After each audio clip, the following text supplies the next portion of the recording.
Hi, Street Talk in Invermay. I'm Richard Bailey.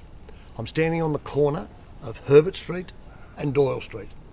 Today we're going to talk about Herbert Street. Believed Herbert Street is named after Herbert John Effingham Lawrence. Now I know a few of the Lawrences because they also had major farms out in that Cressy, Longford area. His grandson was William Effington Lawrence and he had a brother, Oswald. Oswald Street's just over there. A lot of this area was farming land, and many of the farmers around here also had land, in this case out at Lilydale, and no doubt they would be relatives of the Lawrences that are down at Georgetown and Hagley, Westbury, all those sorts of areas. Herbert Street's an interesting street. It has a lot of different architecture, but a lot of sort of 1900s to 1930s houses.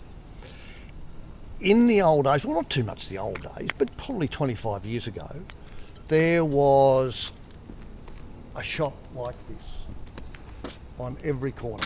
Almost every corner in Invermay, you'll find there's a little, they're no longer here, they were little, I suppose, takeaway shops, but more importantly, they would have been where you got your bread and your milk and things like that. But you've got beautifully renovated properties like that one there and the next one. And we've already talked about Doyle Street and they're beautiful down there. This street runs between Forster Street and Henty Street. At the other end of Herbert Street, it's pretty industrial. It's where Tulloch's auctions are. There's a number of warehouses where Heathcote's furniture used to be, and that sort of area overlooking Heritage Forest and the showground. If you know a little bit more about Herbert Street, I'd love to hear from you. Richard, 0419 386 945. See you soon.